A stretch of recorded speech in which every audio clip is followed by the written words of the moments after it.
Hari Om. Today I am going to speak on chapter 12. Chapter 12 is considered the chapter of Bhakti Yoga, but it's in continuation of the previous chapters 7, 8, 9, 10 and 11.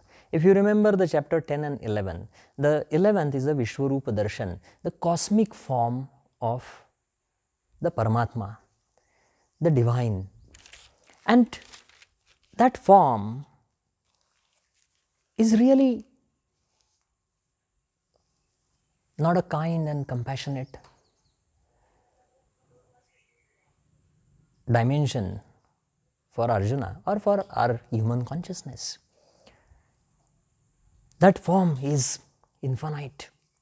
It's a pure form of energy. There is no space and no time dimension to that form. It's omnipresent, omnipotent, which scared Arjuna, and he requested Sri Krishna to take away that cosmic form and present himself into a human form, which is more compassionate, which is more understanding, which is more easy to grasp. Now that same subject, same theme, Sri Krishna is starting in chapter 12. So he says to Arjuna that those people who try and understand this cosmic dimension of Paramatma, of course they reach that highest state, the Paramatma Pad, the moksha, freedom from the birth and death cycle. But it's very hard. It's not as easy, which you have experienced. So now I am going to tell you the other form, which is more gentle, which is something that you can connect with the human dimension of your mind.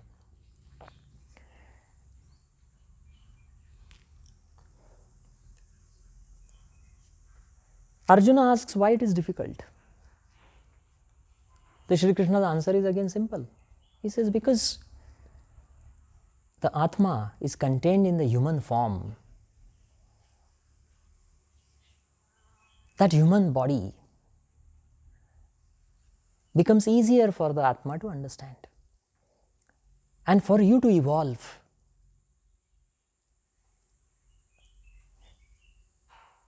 this Saguna Roop, the manifested human form, with the help of that, you can achieve the Paramatma Pad.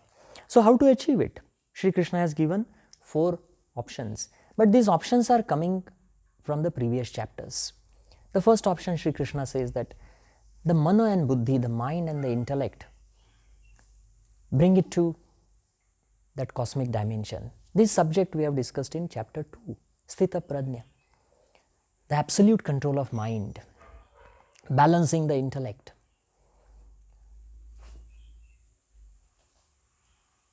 Balancing the emotions, balancing the thoughts.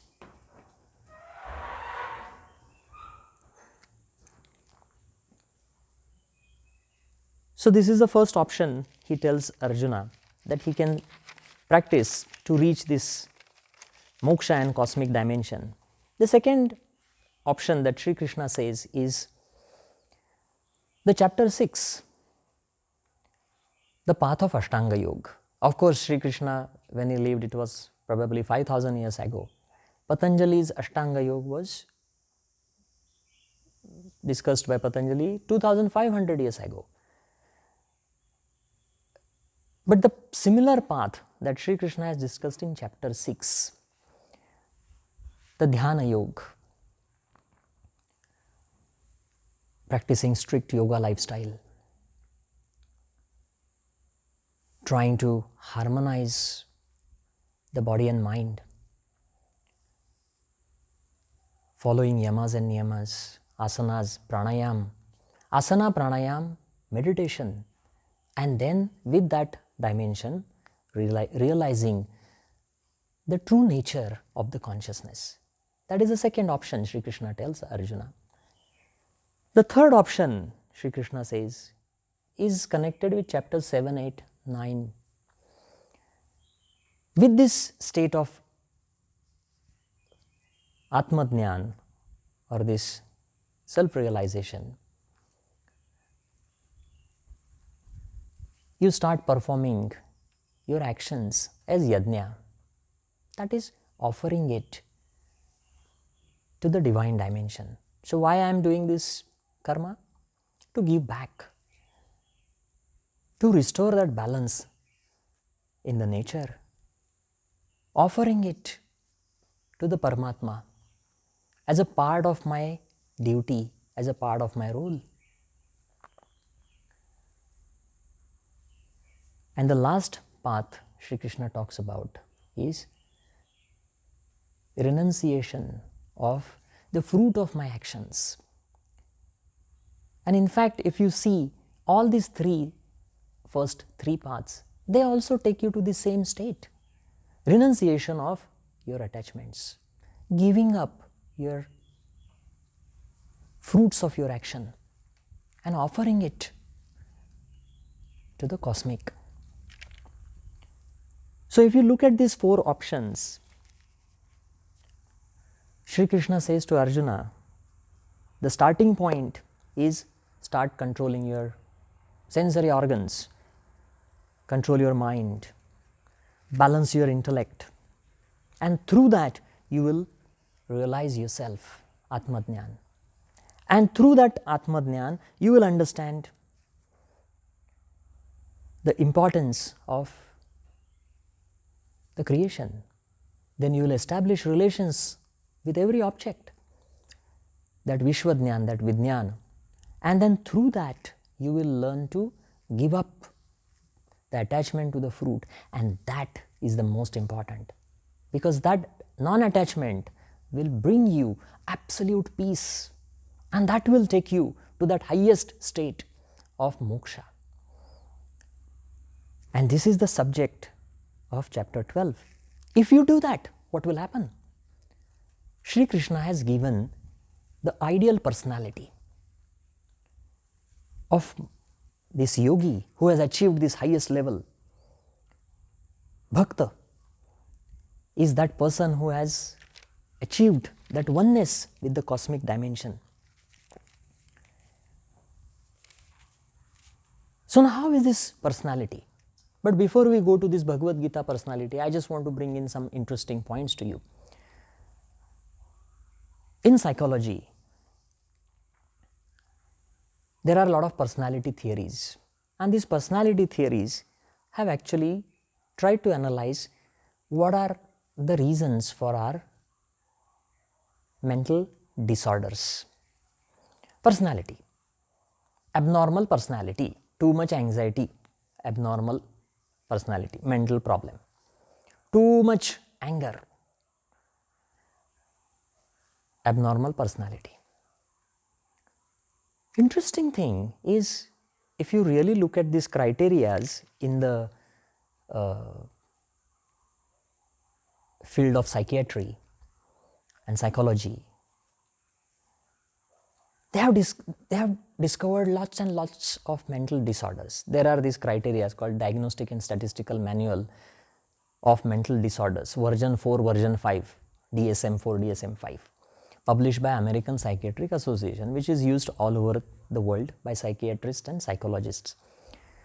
And it describes various mental disorders. Very interesting thing is, there is a lot of analysis of what happens in the negative state of our mind. Oh, there's this stress and that can lead to this PTSD. Oh, there's this anxiety, it can lead to this anxiety disorders or these phobias or this OCDs, depression. All of these disorders are evaluated. Around 250 plus mental disorders are written in these books. The interesting thing is, what is the definition of a normal personality? I told you abnormal, that is negative personality, negativity in the personal experience. Normal, the definition of normal is absence of abnormal, which is very vague. Everyone has anxiety. Then what qualifies you to be called as the person suffering from anxiety disorders? The criteria are there. You feel continuous anxiety, then you feel this fear, then your everyday functioning is influenced, like your job, your personal life, they are all influenced. But the criteria say that if you are influenced by these anxiety issues for more than 6 months, then only that's a problem. So the criteria is very vague. What Sri Krishna has done here, or for that matter the whole idea of yoga, is yoga has not only talked about the negative dimension of the personality or normal dimension, but it has talked about the positive dimension of the personality.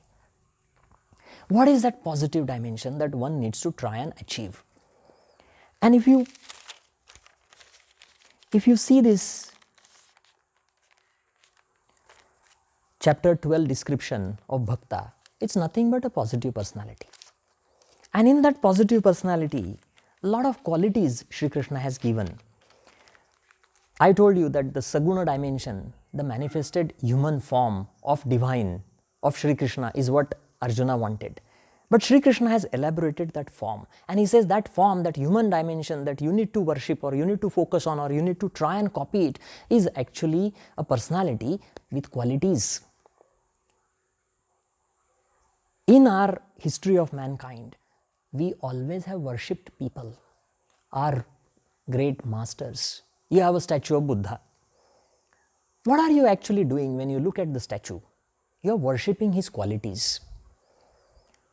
If you see the statue, how does the statue look? The statue is in a meditative pose. You don't see a statue of Buddha eating the food. You see the statue of Buddha sitting in meditation, a contentment on his face, a kindness and compassion on in his body language. And these qualities you worship when you look at Buddha. When you see the statue of Krishna, look at this beautiful statue of Sri Krishna. That beautiful smile is telling you that unconditional love that is there in his eyes and in his heart. Playing the flute is a bamboo stick. Inside it's empty. That emptiness represents ego-less state, no ego. So when you look at this statue of Sri Krishna, you are worshipping these virtues, these qualities, and that is Bhakti Yoga. Sometimes you see the statues of the great kings who have established rule of law, who has established some positive values in the society. We are not necessarily worshipping them as a human being. We are worshipping them because of those qualities. So actually we are trying to remind ourselves that these qualities are higher. And this is exactly what is discussed in chapter 12 in great details. So I am going to go to these qualities. And this is actually there deeper inside. We all like money. But how many of us have a statue of a rich man with a lot of money in his hand in our house? No one. We don't have any of that. Because though we want money, deeper inside we understand what we are looking for, and we are looking for these virtues. The first virtue that Sri Krishna says that Arjuna needs to pay attention to is Adveshta, the one who has no hatred to any living or non-living object. Adveshta sarva bhutanam, sarva bhuta, all living beings, doesn't hate anyone. Maitri, friendship, he treats every living being as his friend. Third, Karuna, the one who is full of compassion, the one who is full of unconditional love. Next, Nirmamo and Nirahankara. Nirahankara, two words Sri Krishna has used, Nirmama and Nirahankar. This is a very significant part of our life, me and mine. Everything is about me. See, in the day, right from the time you get up to the time you go to sleep, it's all about me. I like this, I want this, I need my space, I feel this, I'm thinking like this, I can't handle this, I don't like this.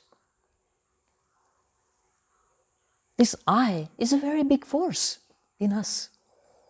And most of the times, it's bringing negative experience to us. My likes and my dislikes, if I combine, the baggage is so heavy, it's hard for me to walk. Oh, walking, I don't like this. Oh, I don't like the temperature. I don't like this floor. Oh, I don't like this color. So many of these dislikes are there. And they create a lot of stress to me. So Sri Krishna is saying that this bhakta, the ideal personality, it doesn't have this me and mine. There is no ego dimension. And because there is no ego, the life becomes very easy. The next, sukha dukkha samana, this sama balanced. Sukha and dukkha, the pleasure and pain, you treat equally. If you get the chocolate, no pleasure, and if you lose the chocolate, no pain.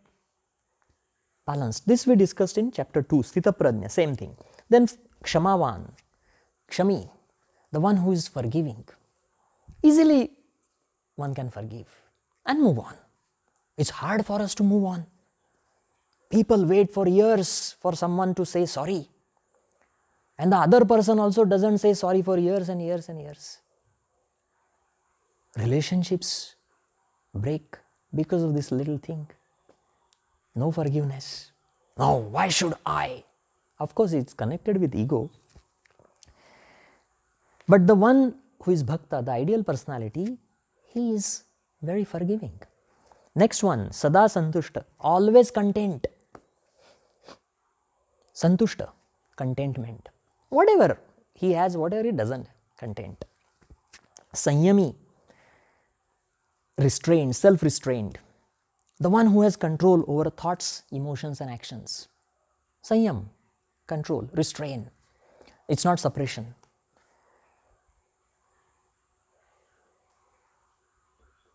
There's a story of Sri Krishna, of control of anger. There was one sage, his name was Rishi Durvas, yoga master, and he was discussing with his other rishis, sages, and the other sages said the best yoga master, the one who has controlled his anger, is Sri Krishna. Rishi Durvas said, no, not possible. Sri Krishna cannot control his anger. Say, I will show it to you that he cannot control his anger, and then you will have to accept my argument. They said, okay, let's have a bet.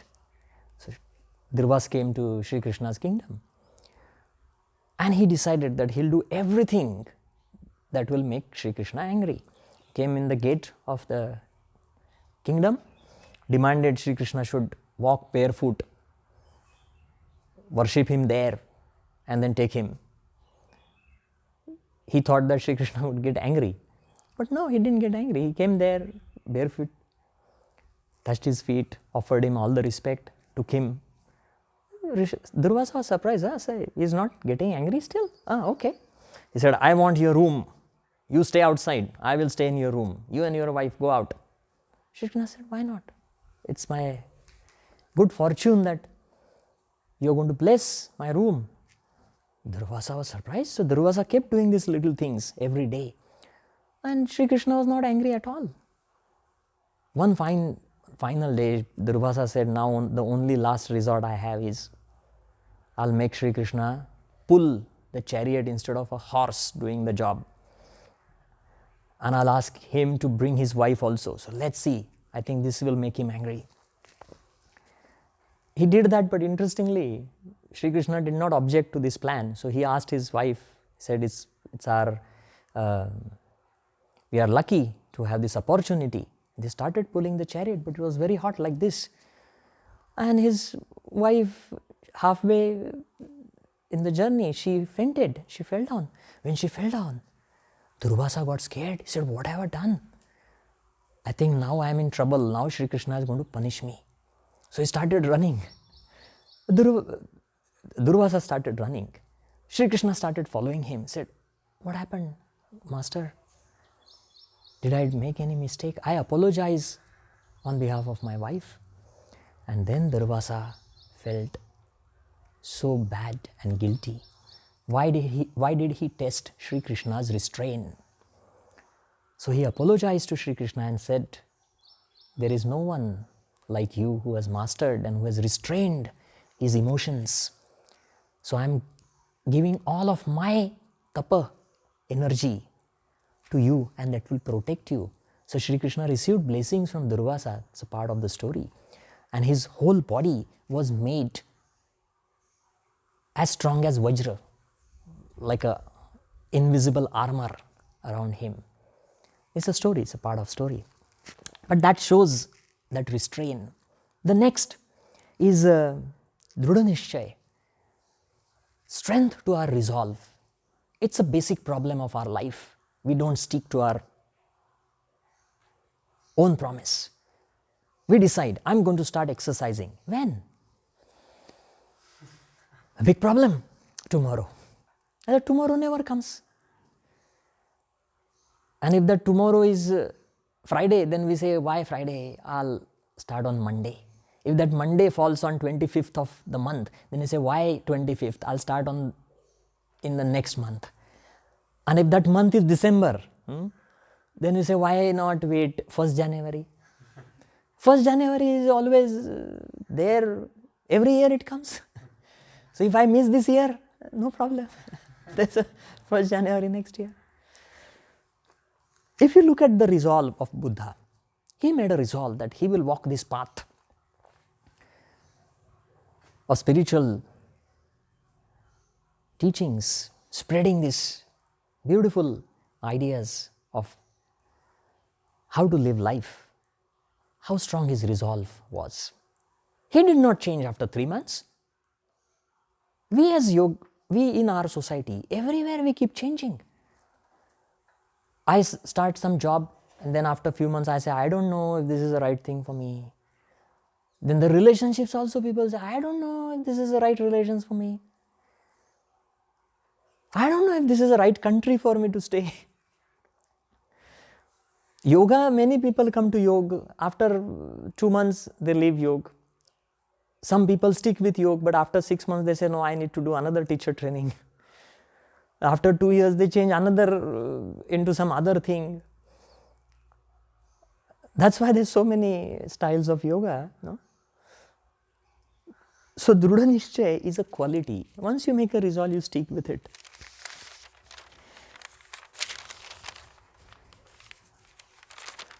The next one, Sri Krishna says, the next quality is the person who has surrendered all his mind and intellect to the cosmic. This is interesting. When the mind is surrendered to the cosmic, the mind is not thinking about me and mine. The mind is thinking about the divine dimension outside, objects outside. Whosoever is around me, I can connect with that person. That is the cosmic mind. The intellect, the one that is thinking about how to earn more money for myself, is not a divine intellect. When you offer your mind and intellect to the cosmic, the intellect is also thinking, what can I do to make things around me better? The mind and intellect, when they think like this, that person becomes very close to the divine. That's what Sri Krishna is saying. He goes very close to that dimension of moksha. Then the next is interesting. Sri Krishna says, the one who is not tired of people, and people are also not tired of him. To understand this, you can see the personality of Sri Krishna himself. Wherever he went, everyone could connect with him. You see the stories of Sri Krishna. Who were his friends? The weakest in the society, the strongest in the society. Women, kids, old people, all loved him, could easily connect with him. He was never tired of being with people. The stories say that there was no time that he was alone. He was always with someone. And that people were so inspired by his presence that they got addicted to him. There's these stories of Sri Krishna. Even people who opposed his ideas loved him. Bhishma and Dronacharya, the guru of Arjuna, and Bhishma, the great grandfather who was fighting from Kaurava's side, he was a devotee of Sri Krishna. When Sri Krishna stood on the war front and he said something connected with Bhishma's past life, Bhishma's previous events in his life, Bhishma offered his respect to Sri Krishna and said, I understood, it's time for me to go now, that's what you're saying, and I will do that as your command. This is how Sri Krishna's connection was with everyone, that people thought beyond their life. The gopis, they forgot about their body and they loved him going beyond the body. So this is exactly what Sri Krishna means by the one who can easily connect with people. The next aspect is the one who doesn't have excitement, doesn't have anger, doesn't have fear, doesn't have hatred and jealousy, is very close to the divine. The one who doesn't have any attraction to the heaven or the idea of bhoga, the idea of sensual life. The one who is pure, the one who is clean in the heart. Cleanliness in the heart is considered very important because all these qualities that I am saying are also a reflection of purity in the heart.